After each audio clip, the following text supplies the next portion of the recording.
ta présence.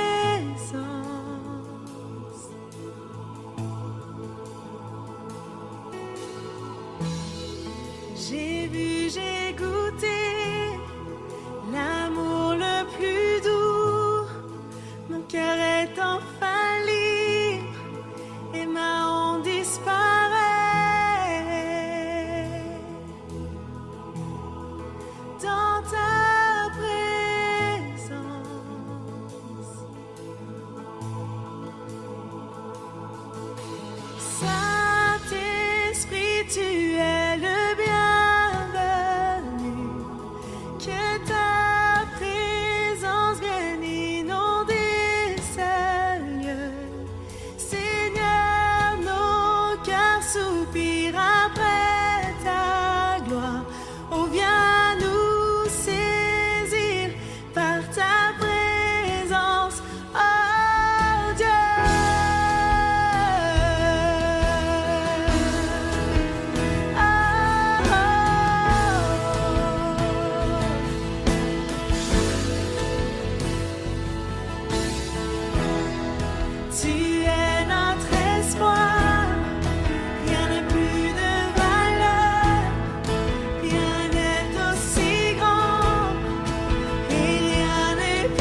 c'est d'être avec toi.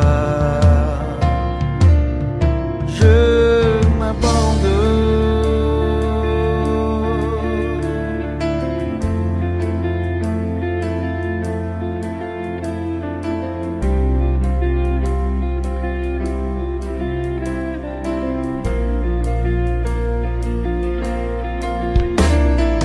Par ta grâce, viens inonder mon âme. J'ai besoin de toi. J'ai besoin de toi. Mes bras ouverts, tu entends ma prière. Parle à mon cœur, parle à mon cœur. Je m'abandonne, je m'abandonne. Je veux te connaître plus, je veux te connaître plus. Je m'abandonne, je m'abandonne. Je veux...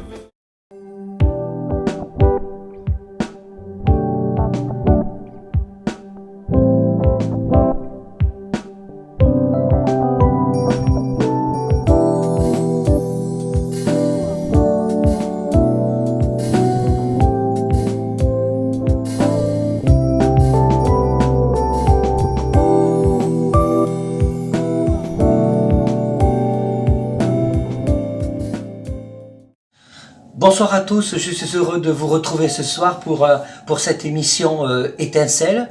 Voilà, je vous accueille à Clermont-Ferrand, je suis en déplacement professionnel, je suis dans ma chambre d'hôtel. Vous voyez, c'est un peu particulier parce que le sujet de ce soir c'est marcher dans le brouillard.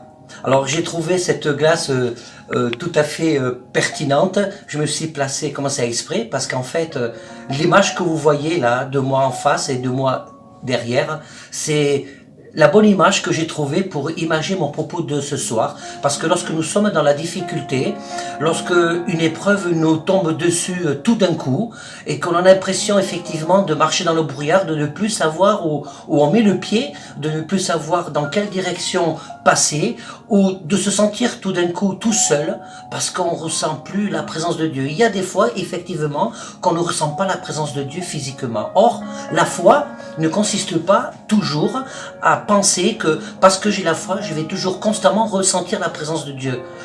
La foi ne peut pas se baser sur des émotions et sur des ressentis. La foi doit se baser sur des certitudes qui nous viennent de la parole de Dieu, sur ce qu'on entend de la parole de Dieu.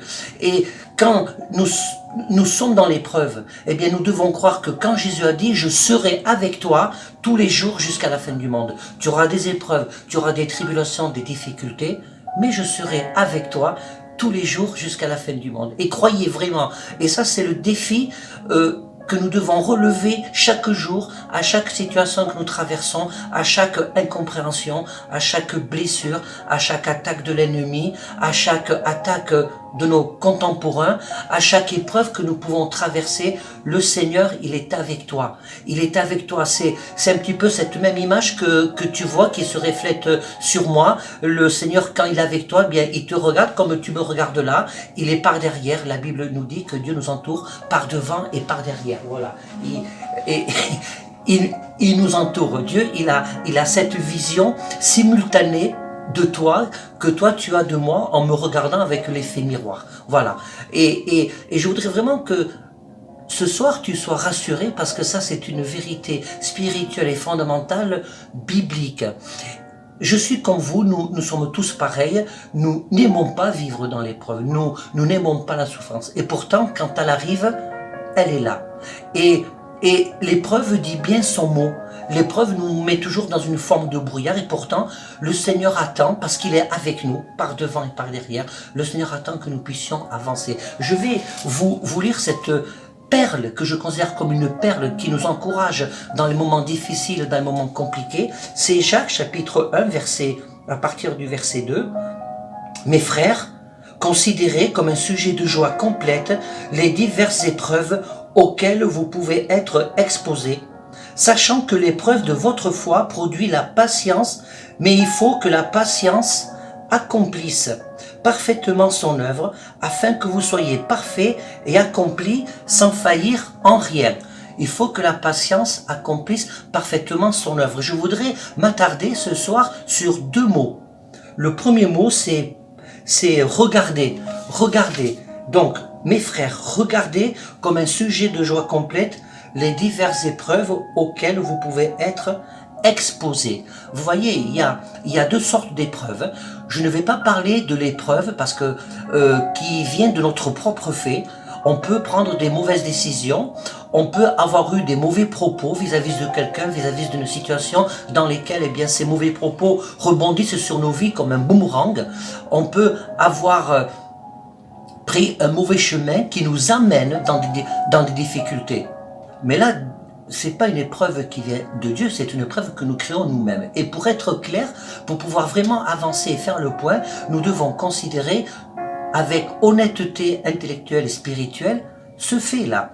Mais là, je parle de l'épreuve que Dieu laisse faire, de l'épreuve que Dieu permet, parce que Dieu n'envoie pas l'épreuve, mais Dieu permet l'épreuve, parce qu'elle est formatrice. L'épreuve est formatrice. Et je voudrais m'attacher sur ce mot, regarder comme un sujet de joie. Ça peut paraître compliqué de regarder l'épreuve comme un sujet de joie. Mais si le Seigneur te dit ce soir de regarder l'épreuve comme un sujet de joie, c'est parce que Dieu, il a une vision toujours beaucoup plus lointaine de ce que toi tu peux avoir, de ce que nous pouvons avoir de notre épreuve. Parce que lorsque nous sommes en plein dedans, la réalité, mes frères et sœurs, ma réalité aussi, quand ça m'arrive, la réalité c'est qu'on regarde de suite à la résolution. Et nous n'avons pas ce premier réflexe de penser que l'épreuve, elle est là pour nous apprendre quelque chose. Que le but de l'épreuve, ça n'est pas de nous faire souffrir, mais c'est de nous faire aller plus loin. Et que Dieu, la volonté de Dieu, c'est que tu ailles plus loin avec lui, c'est que tu comprennes plus de lui, c'est que il soit de plus en plus présent en toi. C'est ça la finalité de l'épreuve. Et c'est aussi que tu puisses grandir. Donc, dans le mot regarder épreuve, c'est le mot Ejoemai. Alors, c'est pas quand la Bible dit le mot regarder, c'est pas uniquement regarder. Vous voyez, c'est intéressant. Le mot regarder veut dire en fait mener. Il y a 3 significations à ce mot. Ça veut dire mener, conduire, aller de l'avant, être un chef, avoir de l'autorité, diriger, commander. Voilà. Alors, ça c'est puissant parce que ça nous permet de regarder l'épreuve différemment. Si je considère que Dieu veut me former, que Dieu veut m'émonder, c'est à travers l'épreuve que Dieu nous émonde. C'est à travers l'épreuve que nous formons notre être spirituel pour aller de l'avant. Et donc si je regarde l'épreuve pour que je puisse apprendre à me conduire, à mener ma propre vie avec le Seigneur, à prendre des bonnes décisions, à réfléchir selon l'Esprit de Dieu, je vais déjà considérer que l'épreuve va être bonne pour moi parce que ça va être la finalité. Ça va me permettre d'aller de l'avant aussi. Je regarde l'épreuve comme une occasion justement d'aller de l'avant, de mettre Dieu à l'épreuve. La Bible nous dit, à contrario, de mettre Dieu à l'épreuve, de confronter Dieu à sa propre parole. Parce que Dieu ne ment pas. Dieu, il est fidèle à sa parole. Dieu, il est toujours avec nous, par devant, par derrière. Dieu nous entoure de sa grâce. Mais il veut que l'on prenne également nos responsabilités. Il veut que l'on fasse certaines choses par nous-mêmes pour que nous puissions nous engager dans la foi. Et donc, c'est pour être un chef, être le chef de notre propre vie. C'est ça que ça veut dire aussi le mot regarder. Être le propre chef de notre vie. Avoir de l'autorité. Voilà, on pense toujours avoir de l'autorité sur les autres, mais c'est avoir de l'autorité sur soi-même. Et c'est ça le combat de l'épreuve. Voilà, c'est-à-dire que je prends la décision d'aller de l'avant. Je prends la décision de marcher malgré tout, contre tout, parce que tu es avec moi. Ce n'est ni par force, ni par puissance, mais par mon esprit, dit le Seigneur. Il y a des tas d'hommes dans la Bible qui ont pris cette résolution, qui ont pris cette autorité sur eux-mêmes en se cachant derrière l'Éternel. David devant Goliath. Il a vaincu Goliath parce qu'il a il a lancé la fronde au nom de l'Éternel. C'est au nom de l'Éternel. Il était certainement adroit, mais il a pris cette autorité. Au nom de l'Éternel, je vais combattre. Voilà. Je puis tout par celui qui me fortifie. Je prends l'autorité de dire que je peux tout, pas par moi-même, par celui qui me fortifie. Et si je regarde l'épreuve, vous savez, lorsque la Bible nous dit de regarder l'épreuve, c'est d'avoir cette vision sur du long terme. Qu'est-ce qu'elle va m'amener l'épreuve? Elle va me détruire ou elle va me fortifier? Elle va m'élever de plus en plus haut pour de plus en plus comprendre qui est Dieu vraiment. Parce que si je ne regarde pas l'épreuve comme ça, il va y avoir une conséquence directe, c'est qu'elle va durer plus longtemps, parce que je vais plus regarder à moi-même, à mes propres solutions, qu'à regarder aux solutions que Dieu met devant nous. Donc, si je prends la décision de regarder l'épreuve comme Dieu voudrait que je la regarde, comme une formation, parce que ça va m'aider à conduire ma vie selon le Seigneur, ça va m'aider à aller de l'avant, c'est ça le mot regarder, ça va m'aider à prendre de l'autorité sur ma vie pour que je puisse la diriger avec l'aide du Seigneur. Sachant que l'épreuve de votre foi produit la patience. Mais il faut que la patience accomplisse parfaitement son œuvre, afin que vous soyez parfaits et accomplis sans faillir en rien. C'est curieux ce mot parfait, ça a été traduit comme ça, mais le verset il est clair, cette épreuve doit nous produire de la patience. Vous savez, j'aurais aimé que ce soit écrit autrement, mais pourtant c'est comme ça. C'est comme ça que Dieu l'a décidé. Si l'épreuve doit produire la patience, c'est parce que nous devons déjà accepter qu'elle va durer un certain temps. Et le temps qu'elle va durer, Dieu veut nous interpeller. Dieu veut vraiment nous faire aller plus loin. Dieu ne désire pas avoir une relation superficielle avec nous. Si tu penses avoir une relation superficielle, si tu penses que Dieu n'est pas avec toi, c'est parce que ta relation n'est pas assez profonde pour être sûr, pour comprendre que Dieu est avec toi et que de ce fait, Dieu te donne sa force et que tu peux continuer à marcher dans le brouillard. Parce que Dieu, il est celui qui veut te conduire, il est celui qui veut que tu fasses les choses non pas par toi-même, mais par lui-même, par sa force. La seule chose que tu peux faire pendant le brouillard, la seule chose qui nous appartient de faire pendant le brouillard, c'est que nous puissions continuer à marcher.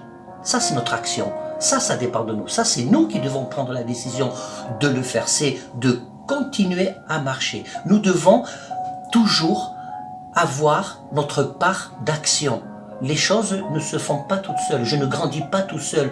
Je grandis parce que je décide de mettre en place une stratégie. Je décide de faire confiance à Dieu pour pouvoir aller de l'avant.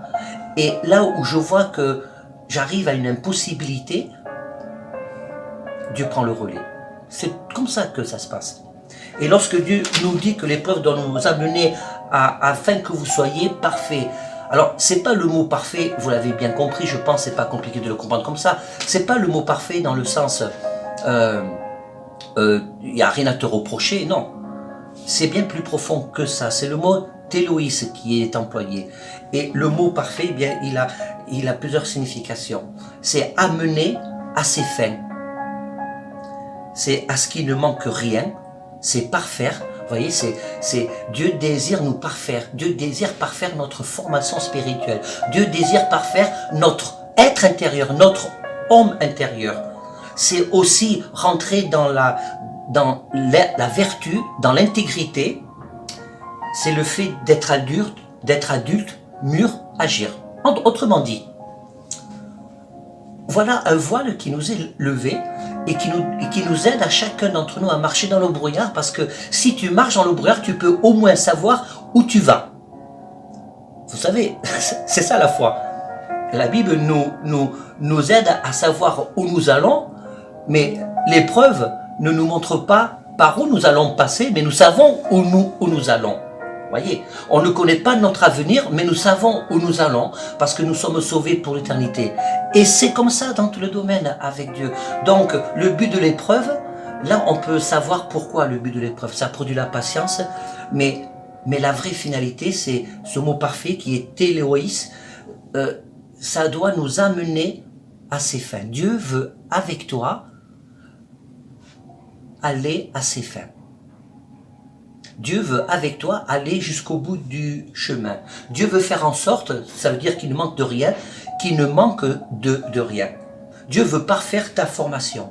Alors pour terminer, je dirais pour nous aider à traverser les moments difficiles, les moments d'incompréhension, si tu tournes toujours ton regard sur le Seigneur. Si tu ne dis pas au Seigneur, mince, j'en ai marre, j'ai encore une épreuve, je ne comprends pas. Tu peux le dire au Seigneur. Mais il faut que tu le dises d'une façon qui a pour but d'exprimer ce que tu ressens. Comme pour te vider de cette boule qu'il y a. Mais pas pour remettre en cause la vérité de Dieu. Pas pour remettre en cause sa parole. Pas pour remettre en cause sa présence. Parce que Dieu est avec toi. Par devant, par derrière, tout autour de toi. Dieu est avec toi. Et ce que Dieu veut que tu comprennes à travers l'épreuve, c'est que rien ne puisse te manquer. Il veut parfaire ta formation. Il veut que tu grandisses dans ton propre intégrité, dans les vertus spirituelles, parce qu'il veut que tu sois adulte. Il veut que tu mûris spirituellement pour pouvoir agir. C'est ça qui veut dire être parfait. C'est la finalité de l'épreuve. Voilà. En fait, on peut mieux comprendre pourquoi je dois regarder l'épreuve avec joie. C'est simplement parce que voilà ce que Dieu veut faire. Dieu veut que je grandisse de la façon dont je viens de vous l'exprimer. Soyez bénis. Je vous donne rendez-vous à la prochaine émission Étincelle. La prochaine émission Étincelle, ça sera notre prédicateur Bertie. Et comme je parle de Bertie, eh bien, c'est lui qui va nous apporter la parole de Dieu dimanche prochain à notre culte. Alors, le culte sera enregistré. Alors, ça sera un culte un peu spécial parce que dans le cadre de sa prédication, vous allez voir, il y aura une petite surprise. Et pour moi, c'est une véritable joie parce que c'est aussi un signe que l'Église donne la vie. Voilà. Donc soyez bénis et je vous dis à très bientôt. Ça a été un plaisir pour moi d'être en votre compagnie ce soir. Soyez bénis, patientez, grandissez dans le chemin de l'épreuve, ayez la foi, continuez à marcher dans le brouillard parce que le Seigneur est avec toi. Amen.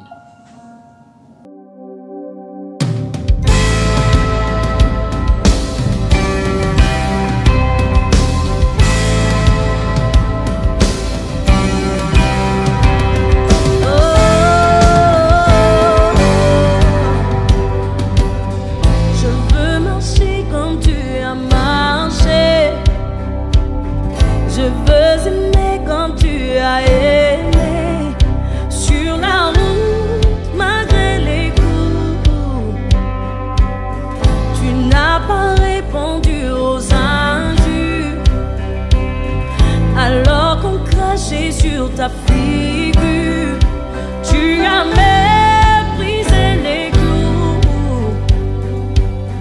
Quand tu m'as aimé plus que tout, oh qu'il marche dans l'amour.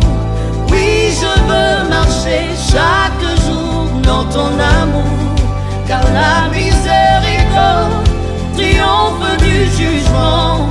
Triomphe même de la mort, oui l'amour triomphe encore. Oh qu'il marche dans l'amour, quel que soit le poids des blessures, l'amour triomphe toujours. Oh qu'il je marche dans son amour. Je fais le vœu de ne plus juger. Je fais le choix de tout pardonner.